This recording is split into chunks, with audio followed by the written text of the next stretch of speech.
International News. President Buhari appeals to Nigerians to take ownership of campaign against insurgency and drive to tackle corruption. Outcome of President Buhari's visit to the U.S., correspondent reports from the Games. As Nigeria waits new date on digitization from ECOWAS, Digital Broadcast Production Workshop opens in Abuja. Nigerian judiciary set to employ information and communication facilities technology to hasten dispensation of justice. Hello there, so good to have you join us on NTA International News. At this time, I am Oku Ekmayam. We begin by telling you that President Muhammadu Buhari has appealed to Nigerians to take ownership of the current campaign by government against insurgency in parts of the country and its drive to tackle corruption, youth unemployment, as well as other challenges impeding the rapid development of Nigeria. The President made the appeal earlier Monday during a live chat from the presidential villa on the Good Morning Nigeria. Nandi Odipo tells us more. President Muhammadu Buhari, a special guest for a special edition of Good Morning Nigeria. It was an opportunity to yet again address key and emerging issues in the national polity. The conversation began with his recent visit to the US, which he considered hugely successful. And if you can recall, we did our campaign, when I say we, I mean the APC, on three basic issues in this country. Firstly, security. Secondly, unemployment, especially of the youth, which means the economy. And thirdly, corruption. These were three fundamental issues what I try to explain to G7, and on the invitation by President Obama, I went there, and this is what I discussed with the President of the United States, the Vice President, the Secretary of State, and other organizations and NGOs in the United States. When tackled with questions on security, the President replied by explaining how international collaboration would help Nigeria in curbing the activities of the terrorist group Boko Haram. He hinted that Nigeria is still working with the Lake Chad Basin Commission to address security challenges in the region as well as in the Gulf of Guinea. The President addressed the matter on the return of the Chibok girls and was positive on their rescue. He was quite emphatic on how he intends to address the operations of the Nigerian National Petroleum Corporation (NPC) and the persistent fuel scarcity in the country. I think the best way to go about it is firstly to establish the fact of the magnitude of the inefficient way the NNPC conducted itself.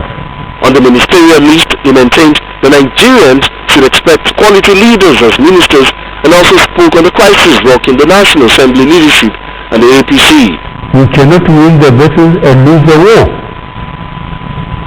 We must not allow individual personal ambition to succeed in dividing us and allow PDP to deal with us peacefully.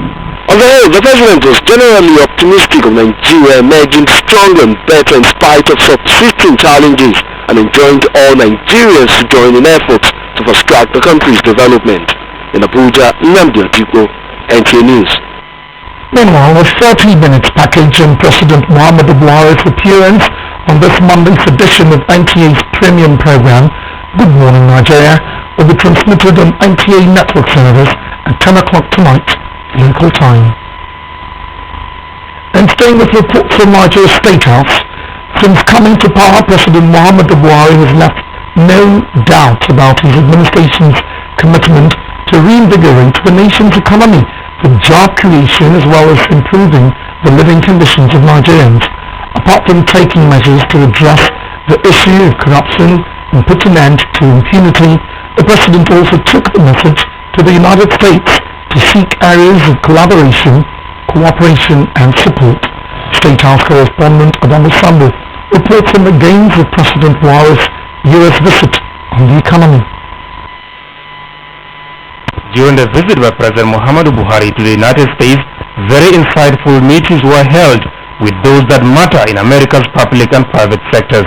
Apart from President Barack Obama, Vice President Joe Biden, and U.S. Secretary of State John Kerry, President Buhari also led Nigerian delegation to hold talks with Secretary of Commerce, U.S. Solicitor General, a group of potential investors, and the U.S. Chamber of Commerce, the world's largest business federation representing the interests of more than 3 million businesses of all sizes, sectors, and regions.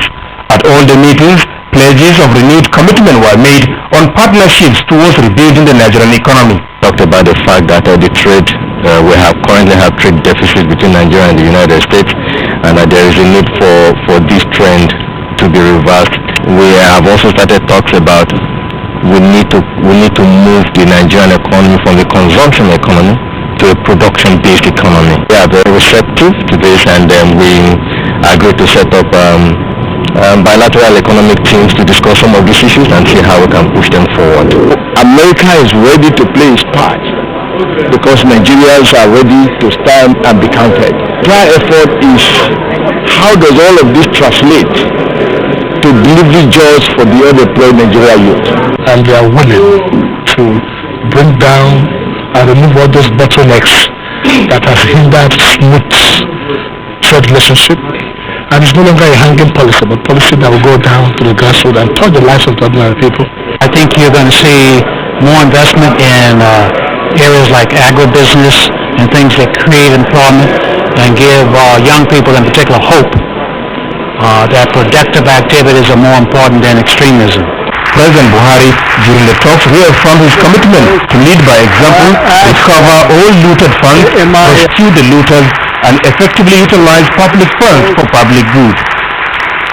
Adamu Sambo, NTA News. I look now at Nigeria's National Assembly. As the House of Representatives is set to reconvene plenary, Nigerians are now asking, are the legislators ready to commence legislative activities? Now, National Assembly correspondent Ignatius Nkwop tries to find answers to this question. Ideally, when a parliament is inaugurated, it officially signifies the commencement of legislative activities. But for the 8th House of Representatives, its inauguration on the 9th of June 2015 appeared to have ignited a leadership tussle among members. The House held only 4 plenary preceding the crisis on the floor of the House on the 25th of June 2015. The House, expected to sit for 181 days in a legislative session, had just sat for 4 days in more than 50 days. We therefore need to, and we will indeed, be moving very rapidly to ensure that we catch up with the lost time. The crisis was as a result of the Speaker's refusal to read a letter from the All Progressives Congress, nominating members to fill the remaining 4 principal positions in the House. Speaker Yakubu Dogara, after restoring sanity, adjourned the House till Tuesday 21st of July 2015, but the resumption date was subsequently postponed to Tuesday 28th of July 2015. This adjournment, many believed, is a direct consequence of the lingering leadership crisis in the House. Normally when the new hand is coming in, you should expect leadership, and everything went as is expected. When you send people to somewhere, you expect them to do what you send them there to do. Or do we wait for Nigerians to come and chase us out of here? The leadership positions at the center of this conflict are the Majority House Leader, Deputy Majority Leader, Chief Whip, and Deputy Chief Whip. There are 2 groups to this crisis. One supporting Representative Femi Bajabiamila for Majority Leader, and the other supporting Speaker Yakubu Dogara's equity formula, which forecloses the position to the southwest. While some legislators see this as a part of the democratic process, others differ. So the expectation is high, and I think we should go back to work and ensure that the relevant laws that we're supposed to pass, we get them passed. A development that has given Nigerians grave concern. However, members of the House of Representatives have been involved in various consultations in a bid to find a lasting solution to the crisis. As members of the House of Representatives are undergoing process of consultations to mend fences and mend injured conscience, the table, in fact the upper and the lower bracket that holds the maize, which is the symbol of the Parliament, is also undergoing some repairs from the National Assembly. Ignatius Nkwo, NTA News. Other matters now. Nigeria is awaiting a new date from the Economic Community of West African States, ECOWAS, for the digitization of broadcasting, having missed out on the June 17, 2015 deadline. The Director General, National Broadcasting Commission, NBC, Mr. Mikamba, stated this at a two-day workshop on digital broadcast production workflow in Abuja. Ruben Okala reports. Broadcasting has continued to evolve, the latest being digitization to pave way for efficient use of the spectrum, improve quality of reception as well as general crisp signals. Gathered here are broadcasters from across the country, brainstorming on dreams, philosophy and passion towards the digital revolution. If you are not technologically savvy, you are wrong. That I can assure you. Today is about engineering, it's about technology. The Director General, National Broadcasting Commission (NBC), Mr. Mikamba, speaking on emerging digital terrestrial broadcasting landscape, was emphatic on an array of gains of digitization. The whole thing about digital is the workflow, that you understand the processes and understand the limitations, but also the opportunities that that is available to you. Other issues for deliberation include signal distribution, production workflow, and content. People producing the content, the editorial or the news people, and those on the programs. They have to be very, very creative, to complement what the marketing people are doing. Ditto for engineers, because that is the superstructure. Because if your signals for television are not good, nobody's going to watch your program. The two-day workshop will feature all ambience of broadcasting, including the new media digital production. In Abuja, Ruben Okala, NTA News. In its quest to dispense justice expeditiously, the Nigerian judiciary is set to employ the facilities of information and communication technology in its functions. Chief Justice of Nigeria, Justice Mahmood Mohammed, made this known at a national workshop organized by the National Judicial Institute for Judiciary Staff in Abuja. Ali Tukur reports. Represented by the Administrator of the National Judicial Institute, Justice Bozimo, the Chief Justice of Nigeria said, for the justice sector to be more efficient and responsive to varying needs and demands of the society, the judiciary must keep pace with the rest of the world by imbibing the use of information and communication technology in its daily functions. Judicial libraries must of necessity be properly equipped with the state-of-art internet facilities as well as computers to enhance efficient research.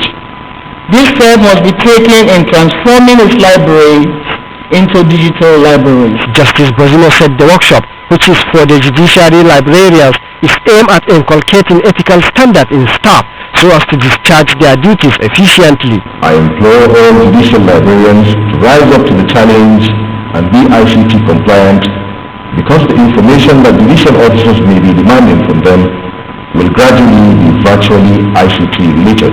The theme of the workshop is curbing the depth of knowledge through improved library services.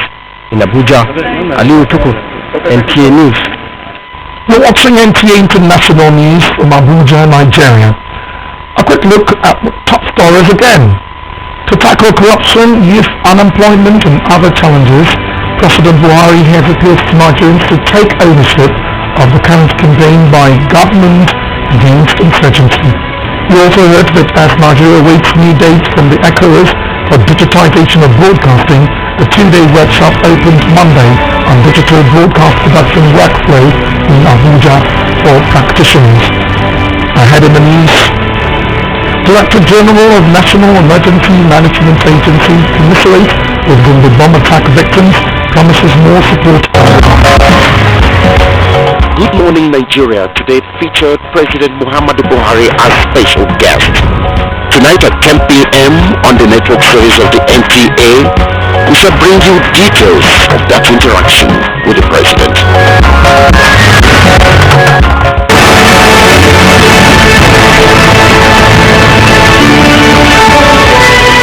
NTA International News. Now begin the segment of the news by telling that the Director General of the National Emergency Management Agency, NEMA, Sani Sidi, says the agency will continue to provide relief and support to help in the healing process of bomb blast victims in the country. He said this during a visit to commiserate with victims of the recent bomb attack in Gombe while donating materials.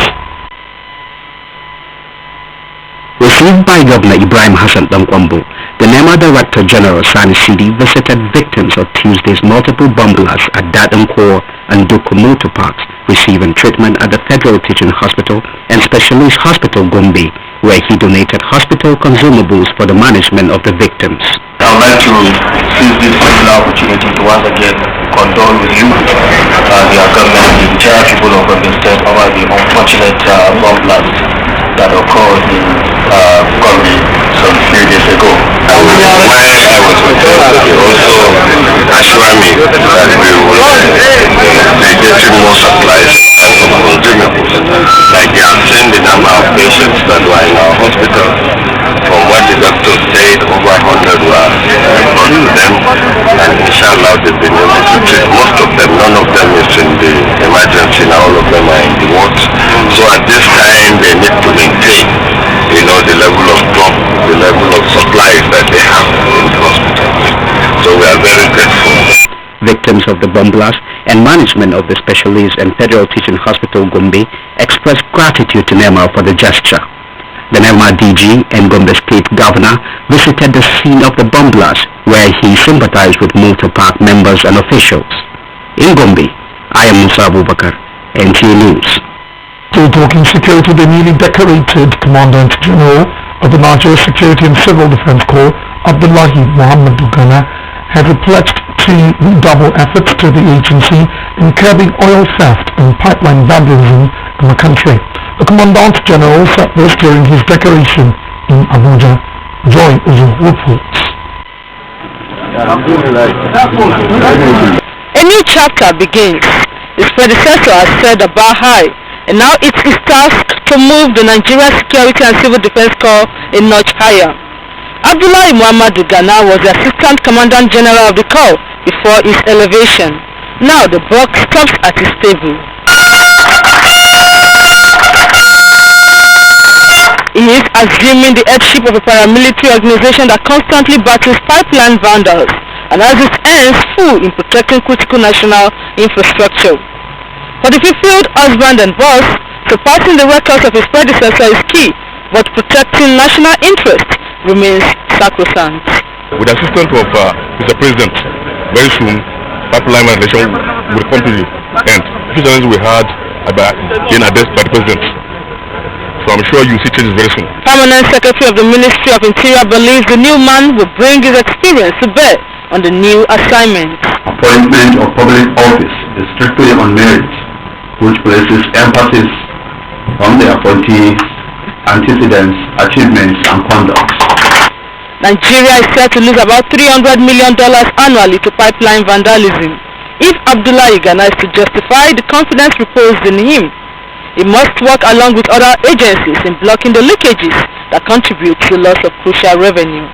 In Abuja, Joy Uzo, NTA News. Away from security, the federal government will henceforth arrest and sanction persons found abusing federal roads. The Managing Director of Federal Roads Maintenance Agency, FEMA, Gabriel Amuchi, stated this while on inspection of Lafia Kwanga Road in Nasarawa State. Ismail Musa has the details. The inspection commenced at a section of Nyanya-Mararaba Road, where the desilting of the drainage system is in progress as part of a nationwide exercise aimed at identifying failed portions of roads in view of the rainy season. It is to also appraise projects for the reinstatement of failed embankments like this one in Bukankato along Akwanga Lafia Road in Nasarawa State. While at the site, the Managing Director noted with dismay the indiscriminate dumping of refuse in drainage system. Following this inspection, you can see we are also advising that we open up the water channel and train the stream to go under the box corridor that has been provided. We are intervening in all locations across the country, and we don't, like I said, intend to allow people to be damaging infrastructure that we are maintaining. From Ukankato in Lafiya Nasarawa State, Ismail Musa, NTA News. Business news now. Jigawa State partners West African cotton companies to boost sesame production. Decline in cocoa production in South Nigeria, Cross River State to improve. Plus, agriculturists express concern over post-harvest losses. Details with Musa Mabali. Records have shown that Nigeria has the potential to generate over $300 million from production and exports of sesame annually, with global production of the commodity put at $3.2 billion.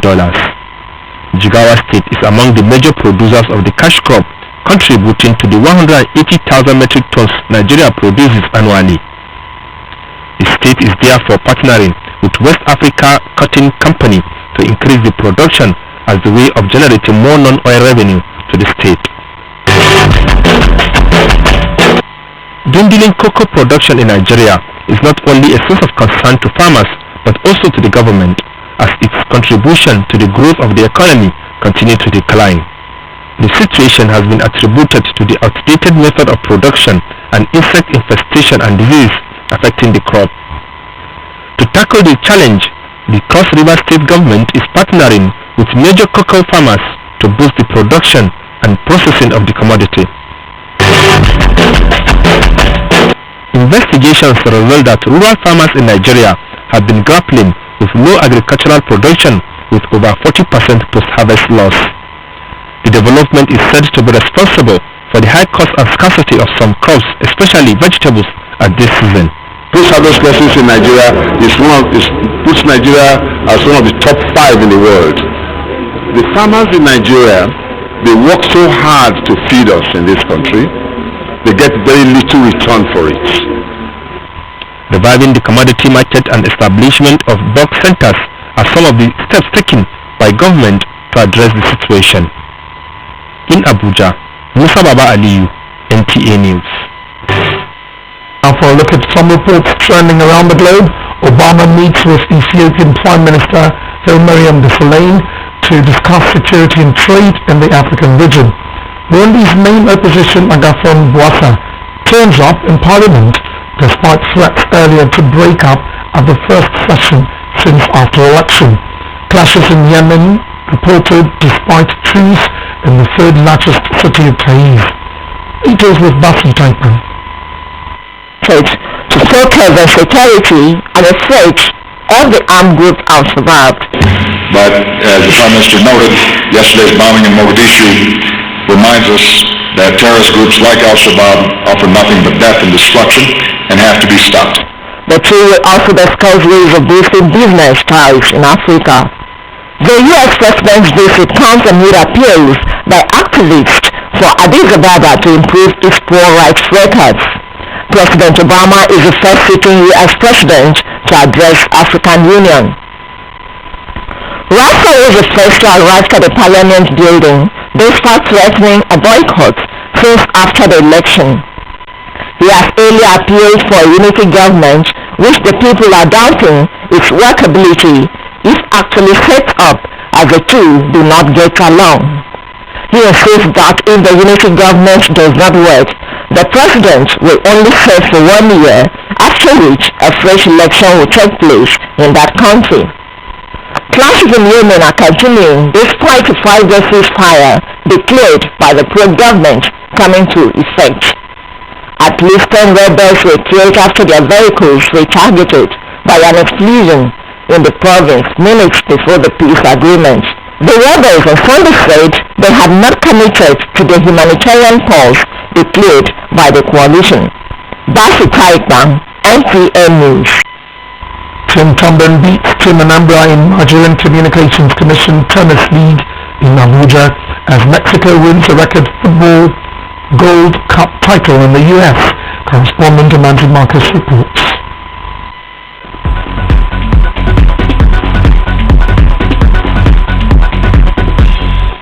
Nigerian tennis players weekend continued their quest to to improve on their rankings and have a share of the 11 million naira prize money from the Nigerian Communications Commission Tennis League. In one of the singles matches decided at the Abuja National Stadium on Saturday, Henry Ateye beaten America Achusin 6-2, 6-1, while Moses Michael defeated Augustine Wokedi 6-1, 6-2. In the mixed doubles decided on Sunday, Team Tombin, represented by Christian Paul in white and Christiana Nwanko in red,